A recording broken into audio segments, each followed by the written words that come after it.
वेतारं कर्मभूभृतां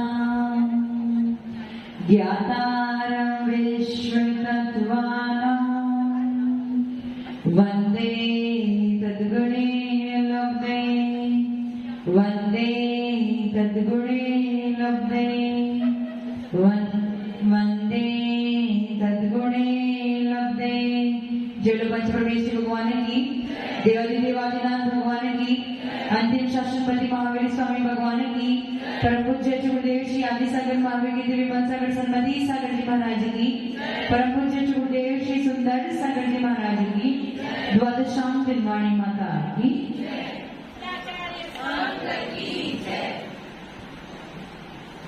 कल जाति का वर्णन चल रहा था। कितने प्रकार की जातियां होती है? कौन सी? एक इंद्रिय जाति, दो इंद्रिय जाति, तीन इंद्रिय जाति, चतुर्इंद्रिय जाति एवं पंचेंद्रिय जाति। उससे पहले गति का वर्णन हो चुका था। गति कितने प्रकार की है? 4। मनुष्य गति, तीन गति, देव गति और नरक गति। जाति में एक इंद्रिय का वर्णन चल रहा था। एक इंद्रिय के आगे कितने प्रभेद हैं? 5। पृथ्वी काय, जल काय, अग्नि काय, वायु काय और वनस्पति काय। कल मैंने आपको पृथ्वी काय, जल काय और अग्नि काय के बारे में कुछ बताया था। आगे वायु काय और वनस्पति काय।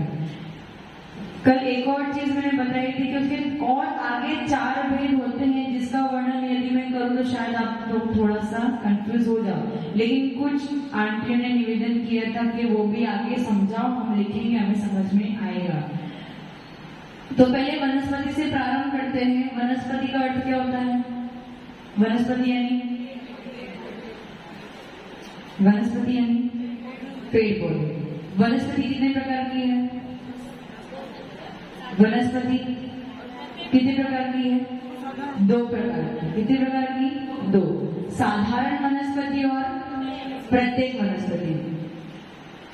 अब इसमें साधारण वनस्पति के पुनः 2 भेद हैं, इतर निगुण और नित्य निगुण। इतर निगुण और नित्य निगुण। पहले निगुण वनस्पति के कितने भेद हैं? 2 भेद। उसमें से साधारण वनस्पति के पुनः 2 भेद है, इतर निगुण और नित्य निगुण। अब निगोद का अर्थ क्या है? आप सब कहां से आए हो? आपने सुना है ना, आप सब कहां से आए हो? निगोद से। ऐसा कहते हैं निगोद से आए, निगोद से। ये निगोद भेद किसका है? वनस्पति का भेद है। राजू जी कहां से आए? निगोद से। सर्वप्रथम सारे के सारे जीव कहां पे थे? निगोद में थे। निगोद से निकल के फिर वो अन्य तिहंज अथवा मनुष्य, देव अथवा नारकी बन सकते। समझ में आया?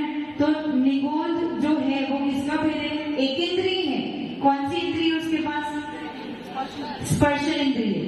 वो निगोद भेद किसका है? वनस्पति। वनस्पति में भी साधारण वनस्पति का भेद है निगोद। और ये निगोद जीव जो है वो 2 प्रकार के होते हैं, एक तो नित्य निगोद, एक है इतर निगोद। नित्य यानी हमेशा, जो हमेशा से निगोद में ही पड़ा हुआ था, वो कौन है? नित्य निगोद। समझ में? अब तक कितना काल निकल गया?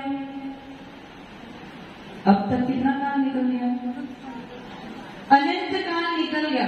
और इस अनंत काल में अब तक कोई जीव यदि निगोद से नहीं निकल पाया तो वो कौन सा जीव कहलाएगा? नित्य निगोद। समझ में आया ना शब्द? नित्य यानी हमेशा। जो अब तक निगोद से नहीं निकल पाया है वो कौन है? नित्य निगोद। और निगोद या जीव एक इंद्रिय जीव है। और किसका भेद है? वनस्पति में साधारण वनस्पति का भेद है। इतना समझ में आ गया? अब दूसरा भेद क्या है? इतर निगोद। इतर निगोद यानी निगोद में था, वहां से निकल के अन्य गतियों में गमन कर पुनः वापस निगोद में चला गया, तो वो क्या हो जाएगा? समझ में आया? पहले निगोद में था, वहां से निकला और आपके जैसा मनुष्य बन गया, परंतु ऐसे कर्म किए कि वापस निगोद में चला गया, तो वो क्या कहलाएगा? इतर निगोद। क्या कहलाएगा? समझ में आया? तो वनस्पति के कितने भेद हैं? 2। कौन से?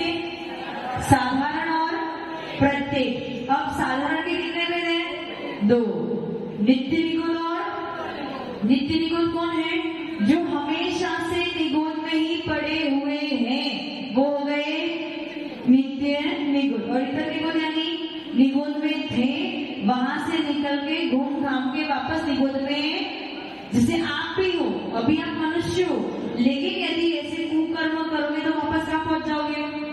समझ में आए? तो आप क्या कहलाओगे? नित्य निगुण, इतर निगुण, इतर, क्योंकि आप घूम के आए। समझ में आ गया? इतना क्लियर हो गया।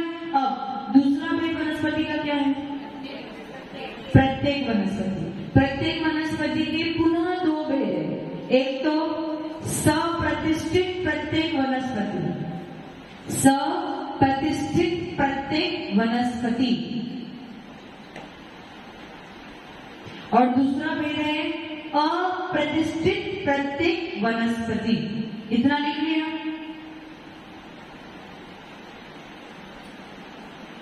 ये भी जितना भी है ना, ये सब कुछ कर्म के उदय की वजह से है। कोई वनस्पति बन रहा है, वो भी कर्म के उदय।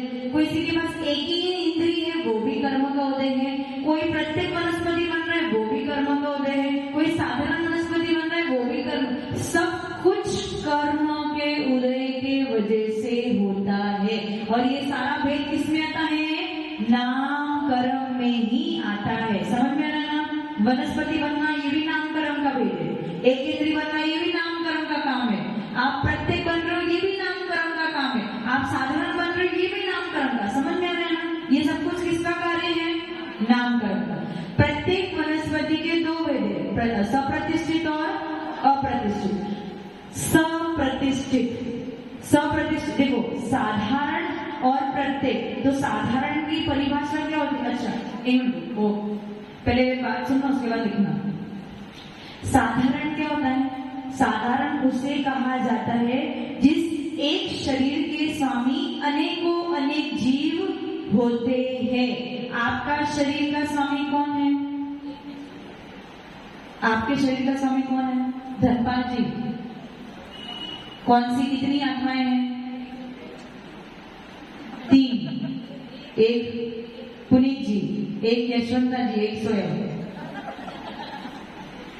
आपके शरीर के स्वामी कितने जीव हैं? एक ही है, सोच लो। आपके शरीर में और जीव नहीं रहते? लट आदि, निगोदिया जीव आदि आपके शरीर में रहते हैं कि नहीं रहते हैं? तो आपके शरीर में रहते हैं कि नहीं रहते हैं? तो फिर वो आपके स्वामी नहीं है। आपके शरीर को ग्रहण कर रहे, अंदर से खोखला बना रहे, तो स्वामी नहीं हुए।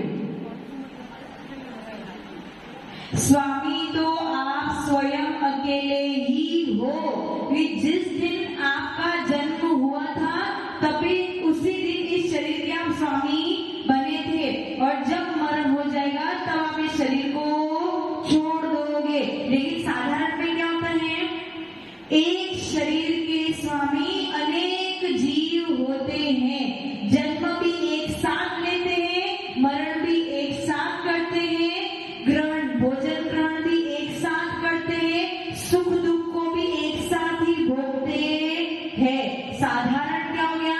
एक शरीर के स्वामी अनेक जीव, और प्रत्येक यानी एक शरीर के स्वामी एक ही जीव। क्या हो गया? कंफ्यूजन बहुत ज्यादा हो गया। पहले क्या है? वनस्पति। पहले क्या है? वनस्पति। वनस्पति कितने भेद हैं? साधारण और साधारण क्या होता है? एक शरीर के स्वामी अनेक जीव। प्रत्येक की परिभाषा क्या है? एक शरीर के स्वामी आप कौन हो?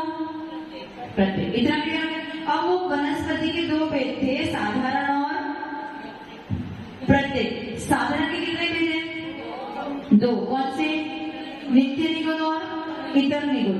अब नित्य निगुण कौन है? नित्य से जो निगुण में पड़े, हमेशा से जो निगुण में पड़े थे, वो गए नित्य। इतर निगुण यानी जो निगुण से निकल के घूम के पुनः निगुण में आ गए, वो हो गए इतर निगुण। आप यहाँ सिंपल एक डायग्राम बनाओ। पहले को वनस्पति, उसके दो ब्रांचेस बना दो, एक साधारण और एक प्रत्येक। साधारण के वापस दो ब्रांच बना के नित्य निगुण और इतर निगुण।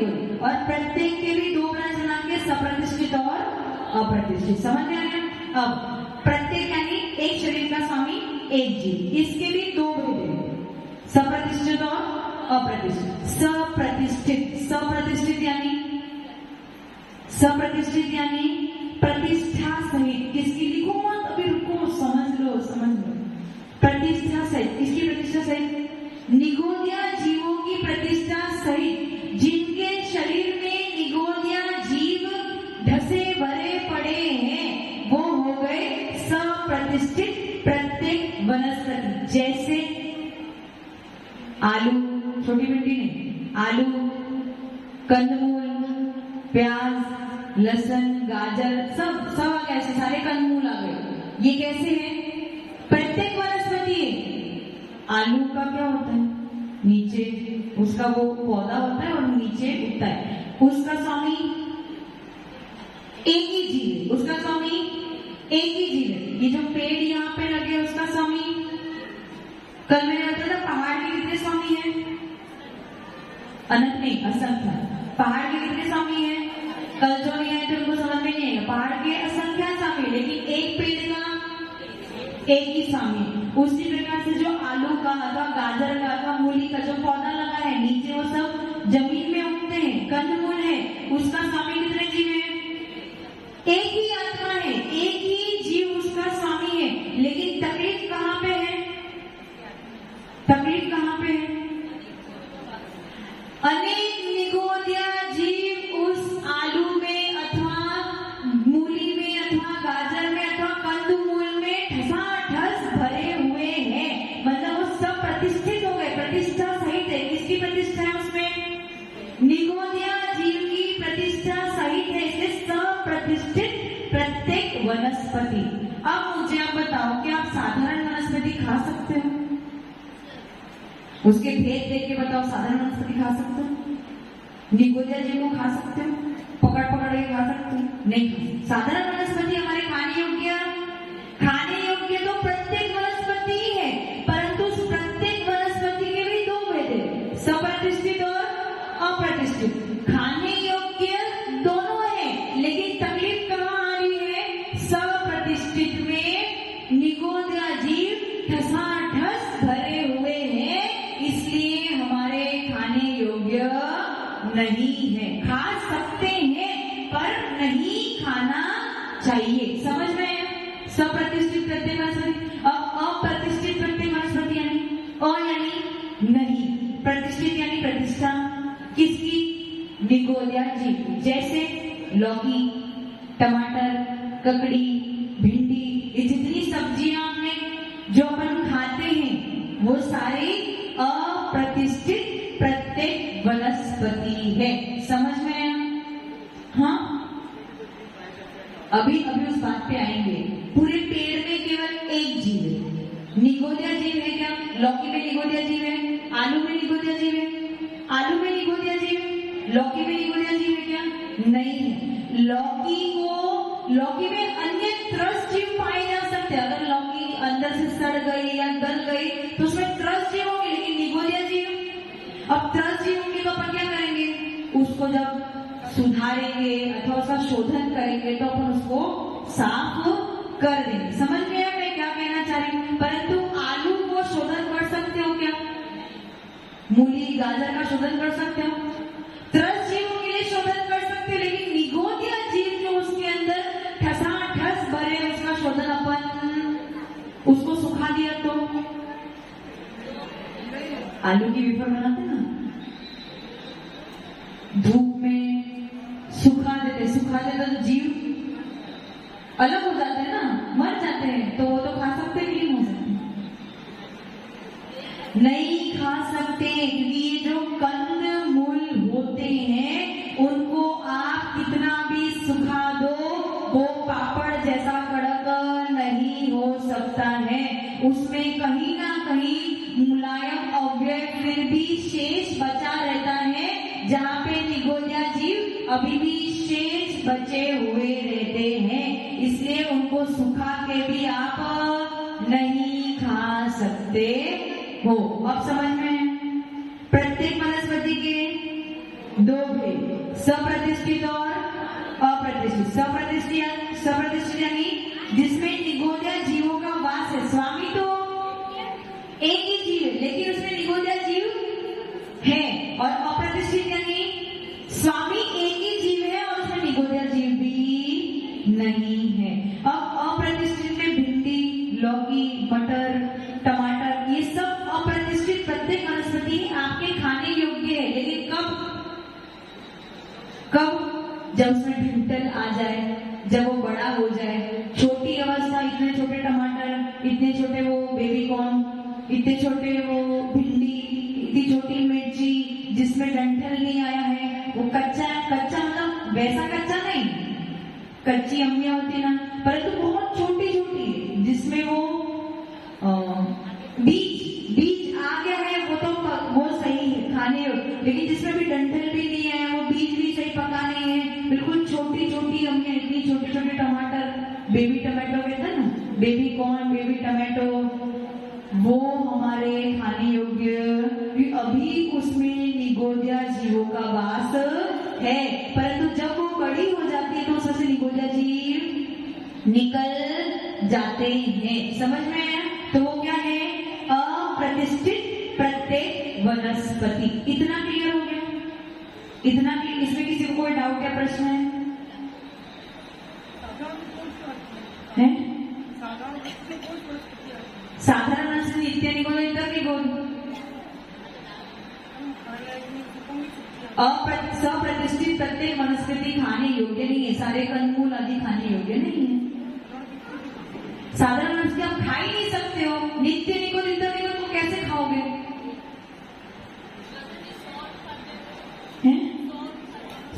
वो कास्ट बन जाता है, सॉल्ट, जो आपका वो हरा हल्दी और अदरक, ये है जमीन में उत्पन्न होता है। परंतु जब उसे सुखाते हैं तो वो कास्ट बन जाता है और वो कास्ट हमारे खाने योग्य है। वो गीला नहीं रहेगा। लेकिन आलू आदि जो अन्य कंदमूल है उसमें तकलीफ क्या है? वो कास्ट नहीं बनती है, इसलिए वो सुखा के भी खाने योग्य नहीं है। जबकि हल्दी, अदरक आदि को आप जब वो कास्ट बन जाती है तब आप उसे ग्रहण कर सकते हो। समझ में है? ठीक है। अब ये आपका इतना चैप्टर क्लियर हो। इतना चैप्टर क्लियर हो गया। अब क्या? पत्तेदार मेथी आदि आप खा सकते हो, परंतु उसका प्रॉपर शोधन करके, जैसे चतुर्मास के दिन है जहाँ पे पानी की वर्षा आदि होती है तो उस समय जीवों की उत्पत्ति ज्यादा होती है और बहुत सूक्ष्म जीव होते हैं, उसका शोधन भी आप नहीं कर सकते, इसलिए वो नहीं खानी चाहिए। लेकिन ठंडी के मौसम आदि में आप वो पत्तेदार सब्जियों को लेके आके अच्छे से शोधन करके, साफ करके उसके बाद खा सकते हो। यदि आपको लगे कि आपने शोधन अच्छे से किया तो खा सकते हो।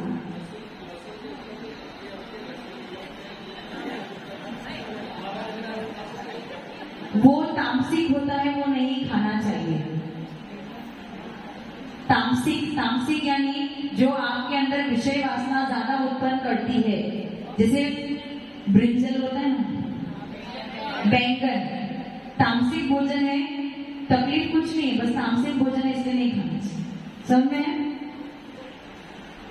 गोभी क्यों नहीं खानी चाहिए? बस इतनी तकलीफ है कि आप गोभी को कैसे संभालते हो? सीधा बिना देखे। जबकि कायदा क्या है? एक ही पत्ती को अलग करो, क्योंकि अगर आप एक ही पत्ती को अलग करोगे तो आपको देखिए उसमें काले काले छोटे छोटे सूक्ष्म जीव, उसका शोधन करो तब जाके उस गोभी को सुधारो और फिर से पकाओ तो चलता है, नहीं तो नहीं चलता। और जो फूल गोभी आती है उसको तो आप शोधन कर ही नहीं सकते, क्योंकि उसके अंदर तक बहुत सारे सूक्ष्म जीव घुस जाते हैं। समझ में आया?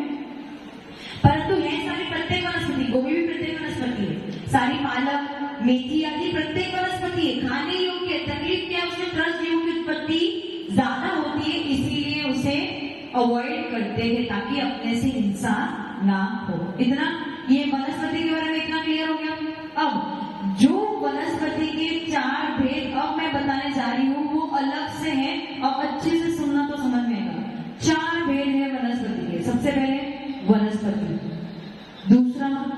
वनस्पति काय, तीसरा वनस्पति कायिक और चौथा वनस्पति जीव।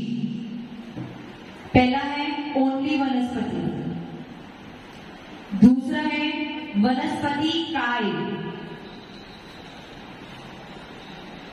तीसरा है वनस्पति कायिक और चौथा है वनस्पति जीव। इतना लिख लिया। ये पेड़ खड़ा है, इसमें अभी जीव है, हाँ या ना? तो पेड़ में जीव है ना, तो अभी वो वनस्पति कायिक है, जीव सहित है इसलिए कायिक है, वनस्पति कायिक। समझ में? और उस पेड़ में समझो आम का फल लगा है तो उसमें जीव है, उस पेड़ में आम का फल लगा है उसमें जीव है। आपकी शरीर में ये नाखून लगा है, इसमें जीव है।